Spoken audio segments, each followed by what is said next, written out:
Mirëmëngjesi për të gjithë ju që sapo jeni zgjuar dhe keni nisur ditën në Info Plus në Star Plus Televizion. Sot do flasim për katër putroshët, për dashurinë e madhe që ata na japin, por dhe ne mundohemi shumë t'ju japim. Në Shkodër jemi mobilizuar dhe Shkodra ka filluar t'i doj shumë, Shkodra dhe gjithë Shqipëria.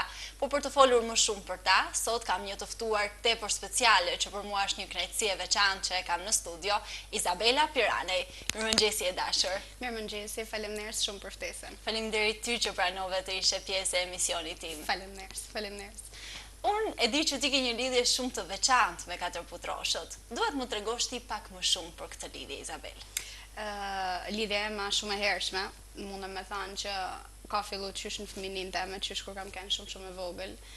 Kam pas gjithmonë një dashni shumë të madhe për ta, pa ma mësua, po pa ma ushy dikush realisht, ma shumë e kam pas ndjesi temen, gjithmonë kur kam pa kafsh në rrugë, kam pas tendencen me i përgdhel, me i dasht, në qofë se kam pas ushqim me vedi, e kam nda, kam pas dëshirën me adhan, dhe kjo me kalimin e viteve ka artu ushtu. Deri sa në vitin 2014 unë kam fillu të punu vullnetarisht, të u bë pjesë e vullnetarëve të Animals Need Meat, organizatës që operon në Shkodër. Dhe prej atëherë nuk e kam nërprej ma përveç shkputjeve të vogla tashma për shkak edhe të fëmijëve, por që gjithsesi vazhdojmë punën si për herë, si normalisht për kujdesin e tyne. Por historia jema shumë e hershme me ta, zgjatë ndër vite, si me thanë, dhe vazhdojnë halas sot e kësaj ditet. Nuk besoj se ka për të nalë në i herë, pa tjetër. Si e kujton fillimin tënë të punës si vullnetare? Në fillimet tona, unë mundë me thanë që kena kënë të tanë në hapat e parë gjithë gjaje. Vullnetarisht kam fillu me shku të streha në vitin 2014, për mu ka kënë ndër ditë ma të lumë të në tjetës, sepse me pas kontakt me një numër shumë të malë kafsh, që ma përpara i kisha taku thjesht në rrugë, ose i kishin pas familjet e miqve të prindve të mija, po kafsh që unë vetë kam pas në shpi, por as njëherë me një numër ashtë malë kafshësh për cilët ishe përgjithse dhe duheshe më kujdes, për ta ishte përgjithsi, po ishte edhe një dashni shumë e madhe që hala sot e kujtoja ditën të me të parë që nga një anë kisha një lloj frikët, sepse thosha janë shumë edhe si po reagojnë kur t'i afrohe montanëve, dhe nga anë tjetër shisha vetëm bishta që lëvizshin me shumë gëzim, që ne ishim aty edhe shumë të lumtun për me mujtë me ndërvepru me ta.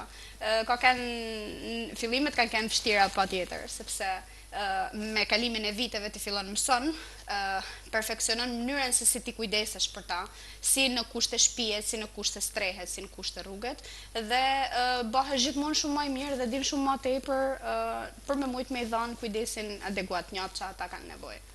Po përveç atyre që ti ke ndihmuar tek streha, unë e di që ti ke mbajtur kafsh. Absolutisht. Dhe si është ndjesia atyre që ti mban në shtëpi? Unë në familjen e prindve të mi kam pas edhe kafsht e mia, që ka kënë qeni, kanë 3 mace, por kam strehu edhe kafsh të marruna prej kushtesh vështira, në kushte rrugë, si me thonë. Ndjesia është komplet tjetër edhe përgjithësia është komplet tjetër, sepse nuk është njësoj si që mundesh me majt një kafsh në stre, nuk është njësoj me majt në shtëpi. Ndonjëherë ne vullnetarët kafshdash kena tendencen që nga dëshira e mirë për me ndihmu sa ma shumë që të mundena, e mbingarkojmë vedin shumë ma shumë se sa ne mundena me i dhanë shërbimin maksimal që do ishte dasht me i dhanë, ama përpiqena në maksimum që me dhanë ma të mirën tonë, dhe gjithmonë kur ishin shpi, u do të me gjetë mënyrën ma të mirë të mundshme, dhe gjithmonë e them këtë që nuk më mjaftoshin 24 orët për me mujtë me gjetë kohën për me shërby tamam ashtu si që dote, gjithë cilit me nevoja që ata kishin. Kafshët e shtëpis ishin të shnetshme, kishin nevojë me ushqy, qeni kishte nevojë me dalë me shëtit, me ardhë prapë në shtëpi për mujtë me keni qetë, kafshët e tjera disa prej tyne kishin probleme shnetësore, të tjerë ishin të shnetshëm, ama ishin të marrën shumë të vegjël, të ndamë shumë shpejt prej nanave të veta dhe ti detyrohesh me i dhanë me pi çdo 2-3 orë, që janë të tana gjana që të hajnë kohë, që thuhen shumë shpejt kështu një bisedë, por realisht është punë e vërtet edhe të merr shumë kohë prej ditës tonë. Dhe kjo do të më u koordinu me punën, me shkollën, me në varësit etapave tjetë, me tanë angazhimet e përditshme që ne kishim. Por ka kënë përgjithësi pa tjetër. Po lidhja emocionale që krijohet, ti përmende që kur nuk kanë nënën duhet ti ushesh, sa e fortë është kjo lidhje emocionale që krijohet me këta kafshë? Unë kam një rregull që unë kafshëve që maj nuk i ve kur emra. Nuk i ve emra për një arsye të vetme, nëse i ve emra i vjen me kanë kafsha jave. Kështu që mira është që unë mos me i quajt në asnjë lloj forme, ti them Mica, qeni, i thras në përgdhelim me emra prej madhërishtmeve, po nuk i thras me një emër specifik, se pastaj bëhet shumë e jemja, bëhet shumë personale. Kështu që ka shumë emocion, edhe ai momenti kur ti e merr në kushte shumë të vështira, i ke shërby për një kohë të caktuar, dhe përgjithsisht kafshë që unë maj që kanë nevojë për aktualisht kam një kotele që ka nevojë për mbikëqyrje të tillë. Për momentin ka 3 javë që është me mu, ka me najtë në ushta shumë më gjatë se sa ka shderi sa të fillojnë me ushqy tamam vetë dhe një familje të mundet me adoptu. Pa i momenti kur unë ja jap dikuj tjetër, je shumë skeptike, sepse asnjëherë nuk mendon se dikush ka për ta majtë aq me kujdes sa ti e përpjek me i dhanë deri në atë moment. Dhe prandaj them që ajo lidhja që krijohet është shumë e madhe dhe thu me vedi, okay, duhet me u afru, por me rujt një lloj distance që mos më u bëhet vështirë mos në ai momenti i shkputjes, sepse as një vullnetar kafshëdash mendoj nuk e ka luksin që me kenë me dur të lidhuna, pra me u mush plot me kafsh, sepse në momentin që një tjetër ka me pas nevojë, ne nuk kena me pas mundësi me ndihmu. Kështu që është mirë që me ndihmu ata që kenë dorë, me mujt me i dhanë mundësinë që mu adoptu, me shku në për familjet e tyne, në mënyrë që ne me mujt me ndihmu prap tjerë, pra me pas mundësinë që me mujt me ndihmu prap tjerë. Mund të veçosh ndonjë nga kafshët e tua që ke pasur atë lidhjen më të veçantë? Mundem me veçu micën teme që nuk jeton ma prej para pak muesh, mundem me të thanë. Ajo ka jetu për 18 vite në familjen tonë. Aja është rritari i familjes. Ka ardhë ditën e 15 vjetorit tem në shtëpi, dhe ka kenë shoqja jeme për tanë pjesën tjetër tjetës. Ajo ka kenë humje shumë e madhe, nuk ka kenë humje vetëm për mu, ka kenë humje për prindë e mi, për motrën tëmë, për tonë, sepse ajo ka kenë praktikisht pjesëtari i familjes tonë. Edhe aja është ndoshta kafshë që kena pas afrimitetin më të madh të mundshëm, dhe mas saj vjen Mia, që është qeni, që fatmirësisht jeton edhe është e shnetshme, pavarësisht se ka moshë, është 14 vjeç sot e kësaj dite. Qeni është adoptu prej strehës së Animals Need Me para 10 vitesh tashmë. Edhe gëzon shnet plot, shqyr, rrin me mamin, shumë më shumë se sa me dashuri, Mia është një kafshë mrekullueshme. Është fantastike, është tamam e mirë. Sa herë që unë shkoj, apo sa herë që dal ajo kudo ku të më shohin, është me vesh përpjet, sepse e dallon që unë jam të kaluar të afër edhe e din që duhet me reagu. Reagon me tanë me shumë qetësi, po kur na shef ne që na ka pjesëtar të shtëpisë, si me tanë, na shef shumë më me dashuri, shumë më me dëmshuri, kisha thënë. Bela ka dhe një familje të mrekullueshme. Dua të di pak lidhjen tënde dhe si i krijon ti ato balancat si nën, tashmë 2 fëmijëve, dhe ato balancat me punën, me kafshët, si i krijon Bela balancat? Kjo është një sport në vedi. Është sport në vedi sepse fëmijët tashmë marrin, do të kisha thënë, pjesën më të madhe të kohës teme, duke qenë se janë edhe në moshë të vogël, janë në moshë që kanë shumë nevojë për prezencën teme të prindve, patjetër temen kryesisht duke qenë se unë merrem specifikisht sidomos me bebin e vogël që normalisht ka shumë më nevojë për mua, por unë përpiqem me gjetë kohën. Nuk mundem me thonë që nuk jam në 100% shëntem të operimit në lidhje me kafsht aktualisht duke llogaritë se më hajnë fëmijët një kohë shumë më gjatë se sa kam pas, domethënë një kohë të lirë që mund ta kem pas më përpara, tashmë e kam xhanun me fëmijët, por që unë për shembull merrem kryesisht me strehimin e këtyre rasteve që kanë problematika, pse sepse duke qenë më gjatë në kushte shtëpie dhe mundem, si më thanë, edhe më kujdes pak më gjatë për një kafshë që ka më shumë nevojë në këto kushte. Kurse për pjesën e stresit kam shumë më të vështirë, për shembull me kanë prezent në stres, sepse nëse unë do ta kem djalin gjatë tankos, nuk më rri gjithmonë me marr me vete, nuk më rri gjithmonë me lviz me ta. Nuk është e thjeshtë me kriju balancën, por kur ke dëshirë kohën e gjen sidoqoftë. Pra edhe unë mundohem me bë kohë për të tana gjanat, sepse fëmijët janë dashnia më e madhe, janë gëzimi më i madh i jetës, patjetër, kafshët për mua janë pasioni dhe prap një dashni shumë e madhe që ma xen zemrën. Kështu që me shumë kënaqësi gjithmonë kam për të kenë pjesë e kësaj nisme, si me thanë, për me mujt me i pështu, me kujdes për ta. Bela ka krijuar dhe një biznes që ju dedikohet kafshëve. Mund të na tregosh pak më shumë për të, si të ka lindur ideja, dëshira, dhe si ecën ai sot? Ne aktualisht kena një pet shop që ka të bajnë specifikisht me produktet që lidhen me kujdesin ndaj kafshëve. Pet shopi quhet Pet Point, operon në Shkodër prej tashmë 4 vitesh. Është vazhdimsi i klinikës veterinare Putrat, sepse em shoh që është veteriner në Shkodër dhe ne punojmë prej vitesh në klinikën Putrat dhe kena kriju dhe pet shopin duke qenë se duke u marr praktikisht me kafshët, domosdoshmërisht dhe me thanë ne futena në këto bizneset, si me thanë që lidhjen me ta prap do ta kishin, patjetër, s'bat fjalë. Dyqani ka çdo gjë, duke fillu prej ushqimeve, ka aksesor, ka lodra, ka shampo, ka çdo gjë për kujdesin e tyne, të gojës, të lëkurës, të qimes, gjithçka që ka nevojë një kafshë. Si më thanë, mjafton me një kërkesë dhe aty e gjen çdo gjë të nevojshme për kafshën në momentin kur dikush ka nevojë patjetër. Bela, sa mendon se në Shkodër njerëzit janë të afruar me kafshët? Unë them që Shkodra ndër vite ka pësu ndryshim, paçka se unë gjithmonë kam qenë krenare për faktin se në ndryshim prej shumë qyteteve tjera, ndër vite Shkodra ka bërë gjithmonë diferencën, sepse njerëzit shumë ma zemërbut se sa në vendet e tjera janë. Ka përjashtime, si kudo, patjetër, absolutisht, por në Shkodër gjithmonë ka pas një dashamirësi shumë më të madhe se sa në vendet e tjera. Ka duke ushtu. Pse vjen duke ushtu? Ndikojnë shumë gjana.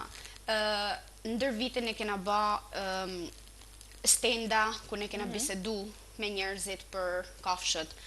Sot e kësaj ditet Animals Need Me ban një projekt edukimit dhe kam rrit një numër shumë të madh nxënësish në përshkolla. Pra ne bajmë takime me nxënësit në përshkolla në mënyrë që me mujt me fol për kafshët, me mujt me fol për kujdesin ndaj kafshëve, se si njerëzit sot duhet me u sjell ndaj tyne. Dhe target janë fëmijët, jo pa qëllim, po fëmijët janë e ardhmja, kështu që ata nesër kanë me ditë dhe një farforme të kam me u vra pak veshje se si ne duhet me u sjell realisht momentin kur shohim një kafshë në rrugë, momentin kur shohim një kafshë në vështirësi, apo edhe për kafshën e kena në shtëpi, sepse ka shumë që i kanë kafshë në shtëpi, ama nuk dinë se si me u kujdes për ta. Kështu që edukimi ndër vite, ndoshta jo i mirë organizum, sepse ato kanë kenë mundësit edhe ne ashtu kena ditë, po në mënyrën që kena ditë kena bërë më të mirën e mundshme. Edhe këto daljet tona televizive, pra unë që përpiqem me tregu atë punë që ne kena bërë, ka kanë gjithmonë një mënyrë për me mujt me i dhanë një mesazh njerëzve dhe dashje pa dashje ka filluar me ndryshua jo mendësia. Njerëzit kanë filluar për çdo herë më shumë tu edukue dhe tu mësu që kafshët tashmë janë pjesë e jona dhe si të tillë ishte dashur me u trajtu. Unë them që ka raste plot që nuk janë as pak të bukura për mu përmend dhe janë keq trajtime, helmime, probleme prej më të ndryshmeve, ama ka edhe raste shumë pozitive të njerëzve që i adoptojnë, kujdesen, i strehojnë, i majnë deri në momentin kur gjejnë një zgjidhje alternative shumë më të mirë se çka kanë. Kështu që them se ka ardhur duke u përmirësu, pa çka faktit se, siç ta thash edhe më përpara, ka edhe raste të shumta abuzimesh që prap Animals Need Me ka bë kallëzime të shumta penale në raste abuzimesh në lidhje me kafshët dhe ishte dashur si me thonë që këto mos menoll sepse në fund të ditës ata janë shokët tonë të komunitetit, nuk është e drejtë që me i pa në kushtet vështira apo me i pa keq. Dhe nuk kanë kënë vetë kafshë që kanë zgjellë me najt në rrugë, po dikush i ka lanë atë, kështu që. Bela, keti informaciona, kanë ndjekje penale për këto raste të dhunimit të kafshëve? Animals Need Me ka bë kallëzime penale në lidhje me keqtrajtimet e kafshëve dhe janë në proces, në ndjenin tonë janë në proces, por që nuk e dina akoma se si ka me shku vazhdimësia në lidhje me rastet. Ka pas raste për shembull helmimesh, helmime në çdo vend të Shqipërisë, jo vetëm në Shkodër, nuk po flasim vetëm për Shkodrën, por në çdo vend të Shqipërisë dhe përgjithsisht këto gjëra ndodhin përpara sezoneve turistike të tipit përpara sezoneve të verës që përpiqen me i largu prej shesheve në mënyrë që mos me pas kontakt me turistët sepse është kriju kjo mendësia që kafshët kanë tendencën për me sulmu apo janë të bezdisshëm për turistat dhe është një mënyrë për me mujt me i shëshu. Por është e gabume sepse nuk është kjo mënyra, nuk është kja zgjidhja për me mujt me i largu. Zgjidhja është me ba projekte të mëdhaja sterilizimesh në mënyrë që numri këtyre kafshëve marrë drejt zbritjes dhe mos me pas një numër kaq të madh sa ka rruga sot e kësaj dite. Nëse do të ishin bë sterilizime në vazhdimsi dhe nëse do të vazhdojnë mu bë sterilizime në vazhdimsi, patjetër që gradualisht numri ka marrë duke ra, sepse njëkohësisht funksionojnë të tana hallkat, pra është sterilizimi i pari, edukimi në vetvedi që bën që këto njerëzit që i kanë në shtëpi mos me i nxjerr në rrugë, pra ti mëson dhe i edukon njerëzit që në momentin që ti kafshën e ke marrë në shtëpi duhet të marrësh përgjegjësi për të paktën 15 vitet e ardhshme, sepse ajo kafshë nuk ka me jetu 1 vit apo 2 vite derisa të mërzitesh dhe pastaj me hall në rrugë, dhe njëkohësisht edhe adoptimet, sepse gjithsecili prej vullnetarëve kafshëdash, si Animals Need Me, si kushdo tjetër që operon edhe komplet privatisht, përpiqet që ato kafshë me i çu nëpër familje, pra jo me i hall në rrugë, por me i çu nëpër familje. Dhe nëse të tana këto hallka funksionojnë siç duhet, atëherë edhe numri i kafshëve, i popullatës kafshëve në rrugë ka marrë duke ra avash dhe kërkush nuk ka me pas kur farlloj shqetësimi. Përveç kësaj, unë kam kontakt me turista në vazhdimsi ndër vite dhe nuk kujtoj turista që të kenë pas problem. Përveç keqardhjes që kanë pas për pse janë rrugë, ishte dash me pas familje, janë shumë të mirë, janë shumë dashtun, po ne nuk kujtojmë të na ketar dikush me na thonë, janë shumë këqij. Përkundrazi, turistat shumë shpesh na kontaktojmë, a mund vim me bë punë vullnetare, që është një gjë shumë e bukur. A mund vim me bë 1 ditë punë vullnetare, 2 ditë punë vullnetare dhe është shumë interesante kur vinë edhe kënaqen me qenë aty te streha. Në qytetin e Shkodrës, qentë Dacak janë çdo ditë dhe më pak dhe një tjetër streh po bëhet gati për t'i afruar ata qenë dhe për t'i mbledhur atje dhe për të kujdesur dikush për ta. Sa mirë të bën ty të ndihesh kjo pjesë? Vëmendja e shtetit, e bashkisë ndaj këtyre kafshëve. Unë jam për herë shumë e lumtur sa më shumë që vëmendje të ketë situata e kafshëve të rrugës, patjetër që po. Unë them që zgjidhja maksimale, siç ta thash edhe më përpara, ajo që ne lobojmë për çdo herë edhe që mendojmë se është ABC-ja e zgjidhjes situatës së kafshëve të rrugëve është sterilizimi